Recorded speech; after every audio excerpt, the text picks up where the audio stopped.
Good morning, everybody, and welcome to another live episode of Post to Post. I am your host, The Rob from 106.1 KISS FM, here once again with my co-host, the very handsome Travis Sams from WKDQ. Good morning, Travis. Hello, Rob. It's not often someone refers to me as handsome, so thanks for the plug there. I've heard the scuttlebutt around the office, Travis. Scuttlebutt. Oh. I know the score. Where I don't want to get into anything uncomfortable, but I've even heard from my co-host that you may be throwing the fish line in the water, so to speak. Yeah, I'm out there trying to find Dory, I guess. Still trying to find Dory. Trying to find Dory. Listen to you. That's cool. I have a feeling you're not going to have any problems. You got things going on. That's why the camera's from like here up. Oh, stop. Don't want to see the stop beer it. gut. You rocking a wrestling tee today? I'm seeing it's no, man. I was going to, but I don't know why I didn't. I think I grabbed the wrong shirt out of the closet when I wasn't looking. I've got a Ninja Turtle shirt on, so I'm not doing any better. Well, I mean, what you have? Sheamus was in. You know Turtles, what? so. Sure. You know what? Sheamus, I guess technically could be part of the bottom there if you want to get technical. But was it Roadblock? Was that the Bebop and Rocksteady? Rocksteady. Who was Roadblock? Which one? Hold on. Was he Bebop or Rocksteady? Was he the Warthog or was he? No, he was the Rhino. Yeah. Okay. So then that would be Rocksteady. Okay. Thank you. We got this cleared up. But you know what I was going to point out? You're rocking a wrestling cup or something. What's on your cup? Oh yeah, dude. I'm a huge fan of The Rock. And so I've got the Brahma Bull. Is that just a sticker you put on? Yeah. Nice. I put the sticker on there just because it's like, hey, it needs some flair. Good for you. Good for you. Yeah. I saw Flair got another mention on SmackDown last night. Flair did. You said Flair, and I thought that. Yeah, wow. It's a nice segue. I hope he's doing all right. From what I understand, I mean, he's not necessarily out of the woods yet, but he's a step in the right direction. So I'm really pulling for not dying on this one. I really hope so. Gosh, that would not. So I was listening back to yesterday's podcast, and I realized I called Ric Flair Splash Mountain. Space Mountain. Did you catch that yesterday? I did when I went back and listened to it. I was like, Splash. Or did you catch it live? I felt like an idiot now. And for some reason, I've always mixed the names of those rides up. And this is not the first time. I believe even on this podcast, I've referred to Flair as Splash Mountain when I know he's Space Mountain. He's totally Space Mountain. And I know this. I don't know why this happened, but it did. Sometimes I get my Merdswicks up too. It happens all the time. And I had another question for you. We've been talking about The Rock today and yesterday. Correct me if I'm wrong. Rock is your number one favorite, right? He is my number one favorite. I feel like he's a solid choice. He is. I mean, there's a lot to choose from out there, but I think it's a generational thing. Like if you grew up in the 80s, you're going to make the argument for Hogan or Savage or Warrior. But I grew up in the 90s, so The Rock was the guy for me. For me, do you know my number one favorite? Yours it's not Bret Hart, is it? It is Bret Hart. Bret Hart's number one. I feel like Kurt Angle's number two for me. And then I go with Shawn Michaels. And it took me a long time to realize that I do get more excited to see Kurt wrestle than I did Shawn. And I love Shawn as long as I've been watching wrestling. They had a heck of a match at WrestleMania. At 21. Yeah, it was fantastic. So there you go. We watched SmackDown last night, and there were a few things that you could take away from it. Why don't we can kind of save the big thing at the end for the end. Why don't we build up to that? Because that was obviously pretty huge. SmackDown gave us stuff to talk about, as did Raw. It's another example of, a few things. Number one, I feel that just like Raw, they are giving away an awful lot on free TV. I agree. When you have the second biggest show of the year right around the corner. Am I wrong? No, you are absolutely correct on that. I couldn't agree more. That's the biggest takeaway I've gotten from this week. I mean, not only, we don't have to tease it. Everyone saw it, but the cash in at the end was a weird move that I thought should have happened on a pay-per-view. And then not only that, the match that it came after, Cena and Mahal, probably has dollar signs on it that they left on the table. I agree. Yeah. Because before the card was announced for SummerSlam, I went in thinking we're going to see Cena and Mahal at SummerSlam. It just made sense. A lot of people were saying that, myself included. It really did, with the way he was returning on the 4th of July and Jinder's kind of, I don't call it a reign of terror, but it kind of is. I mean, he's really only been feuding with Orton. but it seemed like he'd get that big 17th win at SummerSlam, didn't it? Yeah. Look, I love Nakamura. I'm a huge fan of Nakamura, but it just doesn't feel like a main event with Jinder Mahal and Nakamura. Well, it seems like when you got Cena versus Mahal last night, and you've got Nakamura versus Mahal at the pay-per-view, that feels backwards to me. It does, but I just don't think the build has really been there for it. The build for anyone besides Orton hasn't been there. No. And the Orton thing is so tired. Yeah. So, that's the way I feel about that. They started things off with Jinder too. I kind of dig when they do the elaborate Bollywood stuff. It makes him more important. Yeah. To me. Well, and I think that it kind of plays to that xenophobic trait that Americans have been stereotyped with. And I think it's a good heel move. Well, let me ask you this. When you're watching that segment and you're going through it, they're celebrating their independence like we celebrate our independence. Sure. But the crowd is just booing. Like, it's like, are they booing because he's celebrating his heritage? Or are they booing him? Because it was one of those things like, wow, that's good heat. Listen, why are you doing it? When you had Nikolai Volkov coming out, there was a reason why he sung the Russian national anthem every single time. Oh, yeah, it's a good heat seeker. Exactly. This was a more elaborate way of singing the national anthem. In fact, literally, that woman, that poor old lady, Mumu or Mata or whatever her name was, did sing the Indian national anthem. So it was really an elaborate way, I think, to get heat on Jinder. One note, at the very beginning of the show, the first people out of the gate were the Bollywood boys. Yeah. I thought they were introducing new characters. They looked like nurses or mad scientists. Yeah, it was a kind of weird getup. I guess it's a traditional traditional Indian garb. We don't know these things. As if we know, right? I imagine that's what it was. Because the other guys that was out playing in the, with the instruments or the little slinkies, whatever that's the part I kind of do like. That was the cool part. Yeah. Yeah. I'm still surprised that the Singh brothers are still alive after the bumps they've taken. Some of the stuff that Randy Orton's put them through. Just counting my blessings that they're out there every week on SmackDown. Yeah, a lot of people think, in fact, I know Jerry, the normal co-host of the show, feels that they're doing Mahal a disservice. I'm not exactly there yet, but see, there's two schools of thought here. Number one is they're good heat seekers. They're good at getting heat and getting those cowardly victories under Mahal's belt, which is effective and good.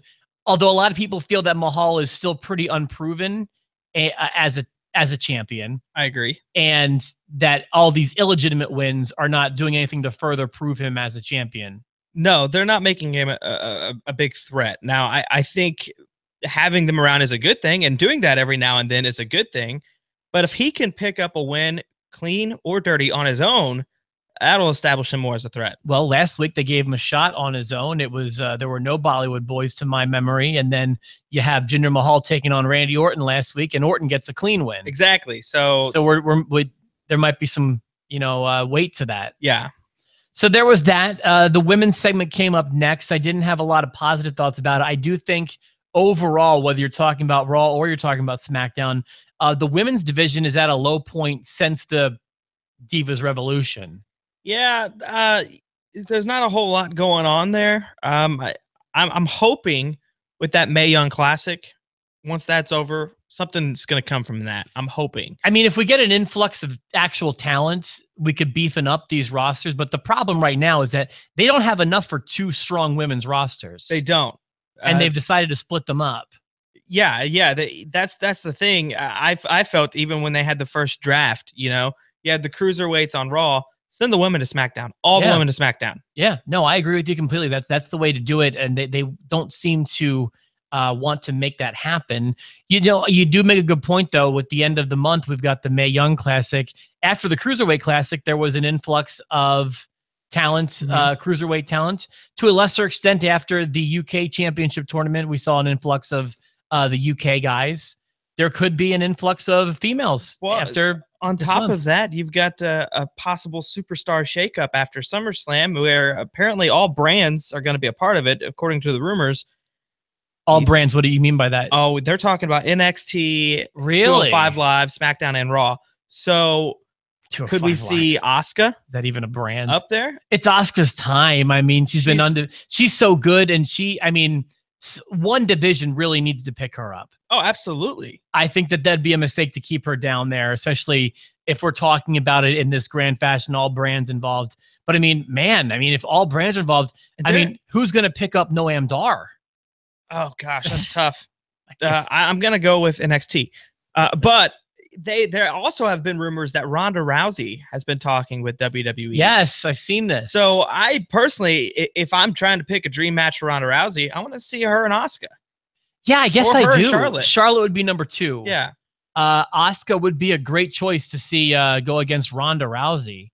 Don't know if we're going to see it, although, it's like this is another thing where wrestling's behind the 8 ball sometimes, and that they'll probably still give her the big money. Oh, yeah. But her weight is not the same as it used to be 2 years ago. It's definitely declined, but you can't deny that she's a legit talent.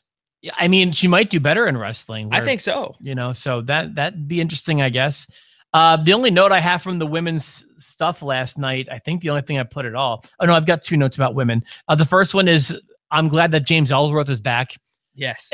So you're pro Ellsworth? I like Ellsworth. He's a controversial figure in our post shows. I like Ellsworth solely because he is, when you think of valets and what have you, sure. I mean, he's the total opposite. I mean, usually it's that pretty chick walking the guy out. Right. Then you got James Ellsworth just walking Carmella out, the pretty chick. Yeah, but he acts like the valet, and he acts like a part of the women's division. Absolutely. To the point where it's a positive. Almost Andy Kaufman-like. He gets his role. Yeah, Kaufman's a good comparison, I guess. He understands his role. He understands that he is, for lack of a better term, eye candy for the women. Oh, absolutely. And he dresses as such, and he acts as such. And to me, he's hitting all the right points for me. I agree. I thought it's a good thing, in my opinion. I took some notes last night.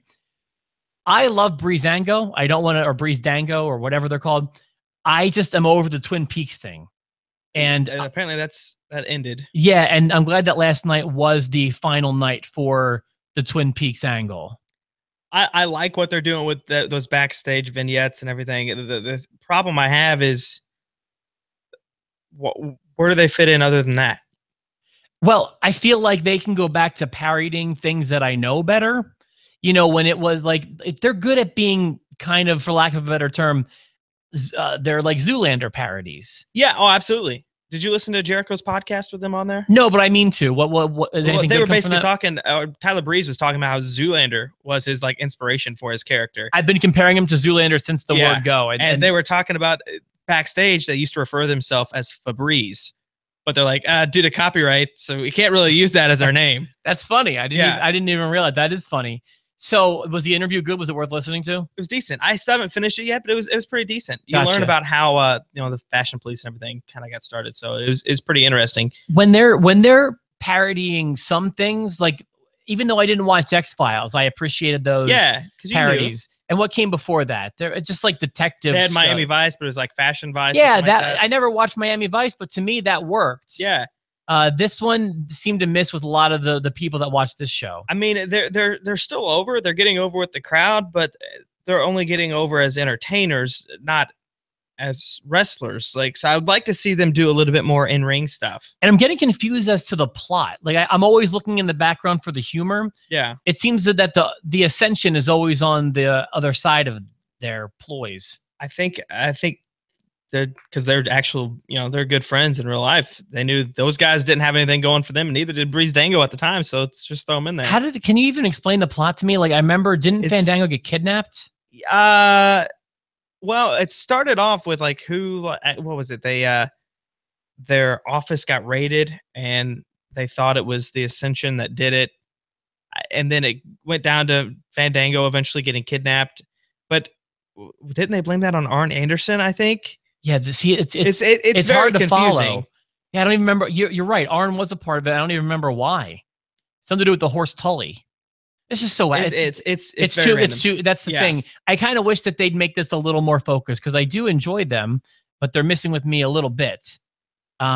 So yeah, I'm sorry. I'm getting some messages here. I think we got some feedback. 1 second here. Let me see. I apologize for this. Maybe I'm wrong. Maybe I made that up. No matter what, I appreciate everyone watching because we do have a few viewers here on the live show. So after that, I've got a few more notes regarding the show last night before we get to the main event segment, which is obviously the most talked about part of the show. I'm actually on board with this whole Lana thing. Lana and Tamina, I think, are actually making a good Strange Bedfellows tag team.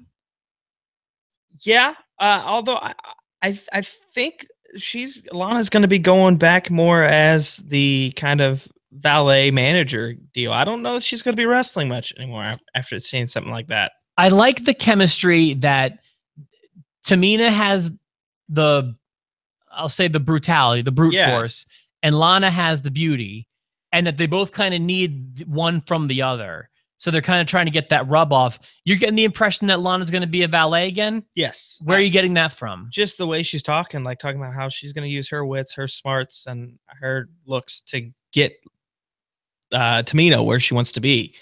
So maybe eventually it could end up being where the storyline plays out that Lana was using Tamina to get to where Lana wanted to be. I think it's a good spot for them because they're both kind of struggling. They are. But you mentioned something like a Strange Bedfellows tag team. With the influx of women possibly coming in, could we see a female tag team division? Don't say division. I hope. I mean, is it possible? Sure. I do not. We have not enough women as it is. Not right now. Or let me scratch that. We have plenty of women for one good roster. We don't have enough for two good rosters. No.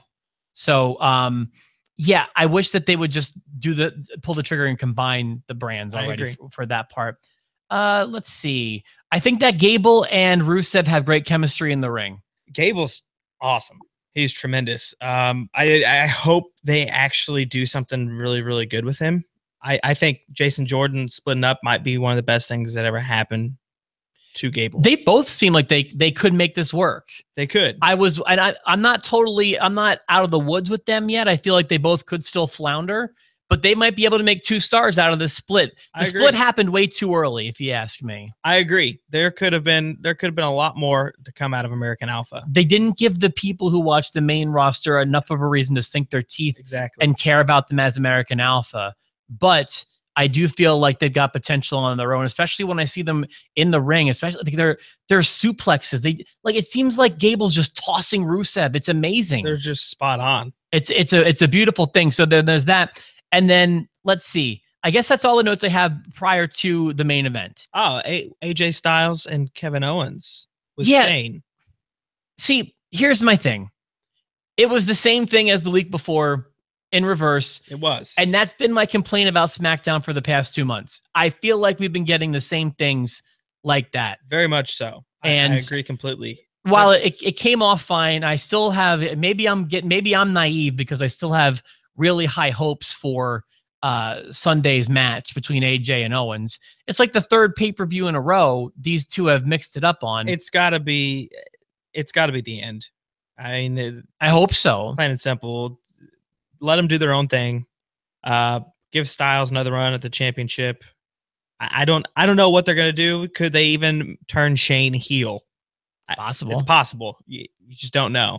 I was like Shane as a heel. He was over last night. Yeah. Oh, absolutely. So he's been over since he came back. And then so do you think that Styles is gonna win the title on Sunday?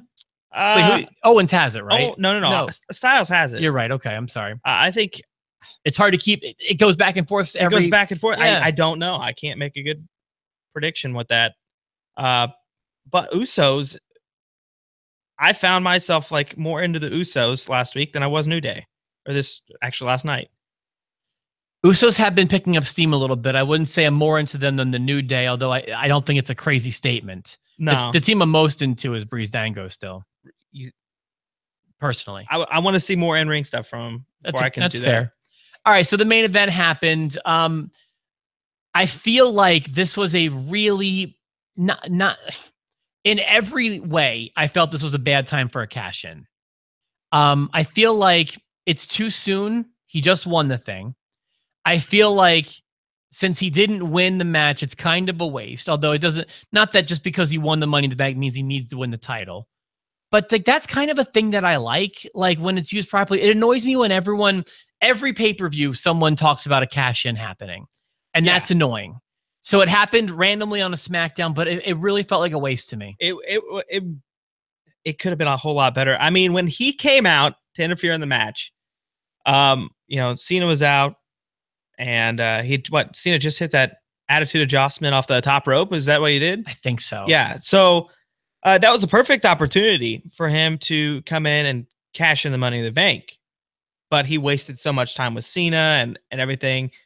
Then he came back and did it when I guess he had to, because the opponent does have to stand before the match starts. Oh, is that a rule? That's the rule. That's why they were waiting on was it Mahal to actually get up? Okay, makes sense. So I would have liked to have seen an interference before that bell rang. I didn't want to see him cash in. Just that tease would have been enough. There had to be a better time to do this. Well, you ask me, it's the Andre the Giant Memorial Battle Royal curse. Okay, go on. Okay, think about it. Aside from Cesaro has had the best career out of all of them so far who have won the Battle Royal. Okay, we've had Cesaro win. We've had Baron Corbin win. Big Show, and Mojo Rawley. Oh, yeah. Well, certainly Cesaro, I guess. Yes. So Baron Corbin, he's had opportunities. We thought, hey, maybe he's going to win the Intercontinental title at WrestleMania. Didn't happen. He had a really good opportunity. The crowd was into him as the Money in the Bank holder.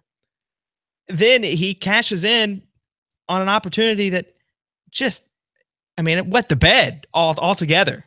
The cover, it was just a terrible way to cash in the Money in the Bank. Yeah. Even Damian Sandow had a better cash in.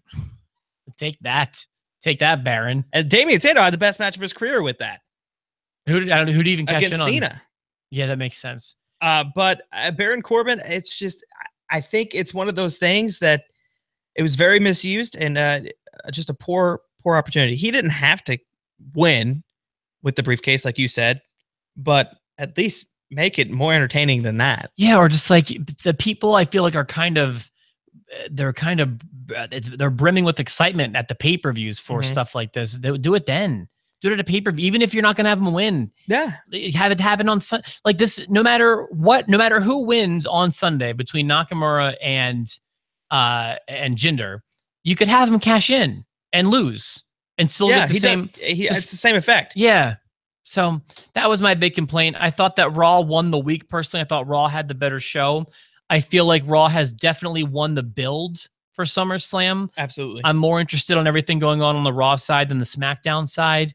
And SummerSlams are special to me because the very first show I ever saw, any wrestling show ever, including Raws, including everything, very first show I ever sat down and watched was SummerSlam 94. So this is my I can't even do the math right now. 24? 23rd, 24th, something like that, year as a wrestling fan. And they're special to me. This one, I'm just not super psyched for it yet. That's what I'm saying. SmackDown's card, like the build-up, the main event does not feel like a main event. Give me something. And then the other match, the one match I'm excited for, AJ and Owens, we've seen a bunch of times. Exactly. So right. None of that. It's recently. Like we've seen these matches.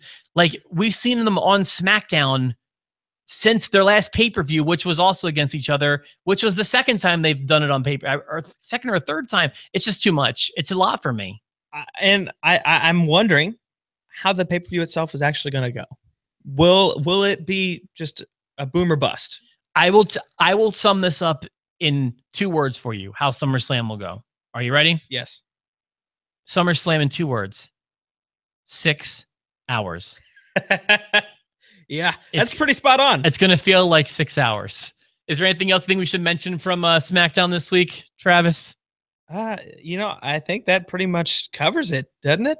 Yeah, it's not as long a show as Raw, which actually I think benefits it sometimes. Absolutely. Actually, every week I think Raw should be 2 hours.